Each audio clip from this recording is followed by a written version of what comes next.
En fait, d'ailleurs, je suis désolé, mais c'est Molnar qui raconte ça dans son livre sur la contre-révolution.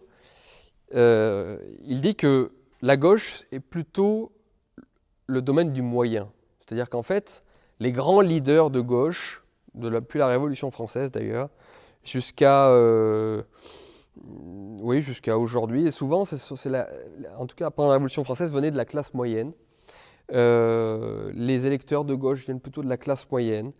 Et la pensée de la gauche est plutôt moyenne. Je vais vous en parler après. Mais c'est vrai que c'est quelque chose d'assez particulier à droite, puisque pour ce qui est en tout cas des convictions royalistes, et même encore aujourd'hui, en fait on retrouve les électeurs ou ceux qui ont plutôt des tendances psychologiques et métaphysiques et existentielles de droite, on les retrouve souvent dans les classes les plus pauvres ou les classes les plus élevées. C'est-à-dire qu'on retrouve des pensées de droite plus tendanciellement chez les paysans, par exemple, donc les personnalités, les gens les moins cultivés, apparemment, hein, en tout cas, a priori, et chez la haute aristocratie ou dans la très haute bourgeoisie.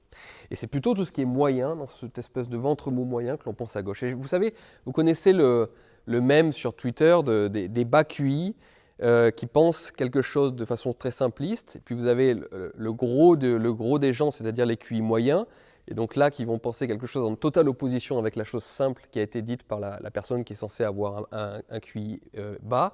Et puis à la fin, les QI très hauts, donc au-delà de 120, 130, 140, eh bien, pensent exactement la même chose que la personne qui a un bas QI, mais de façon un petit peu plus complexe, bien sûr, mais va dire la même chose que la pensée apparemment simpliste. Et en fait, la pensée de droite, toute la pensée de droite, et ça, je vais essayer vraiment de vous convaincre là-dessus, et c'est ce que je fais dans mon livre encore beaucoup plus, vous convaincre qu'en fait, la pensée de droite est une pensée que l'on obtient quand on dépasse celle de la gauche. C'est-à-dire que tout pourrait se résumer dans la fameuse maxime de Bacon, qui a été reprise ensuite par Antoine de Rivarol, pour ce qui est de la religion, qui est de dire, vous savez, un peu de réflexion mène à l'athéisme, mais beaucoup de réflexion ramène à la religion. Et en fait, la pensée de droite, c'est exactement cela. C'est quand on pense un peu, on devient contestataire, on rejette la société, ses règles, sa morale, sa justice, ses inégalités, la façon dont marche le monde. Le premier mouvement de l'intelligence adolescent, c'est de réagir contre ce monde-là. Et puis plus on va réfléchir, plus on va comprendre en fait, on va revenir à des idées simples. Plus on va réfléchir, plus on va élaguer sa pensée et revenir à des choses simples et à des choses finalement beaucoup plus intelligentes, mais intelligentes en vertu même de leur simplicité.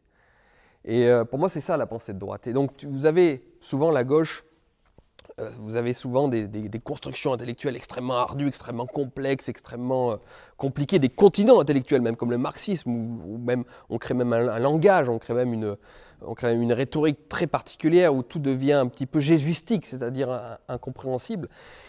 Et ça impressionne beaucoup l'être moyen, l'intelligence moyen, l'intellect moyen. Mais quand on arrive à dépasser tout ça, eh bien on revient à droite parce que voilà, c'est comme le mème, je vous dis sur Twitter, et qui font que le plus grand des écrivains, tel Dostoïevski par exemple, peut penser de la même manière qu'un petit paysan. C'est-à-dire qu'un QI de 160 peut penser comme un QI a priori moins élevé ou moins cultivé, en tout cas un esprit moins cultivé, parce qu'il y a ce lien-là en fait qui est, quand on pousse la réflexion très loin, on en revient aux choses simples.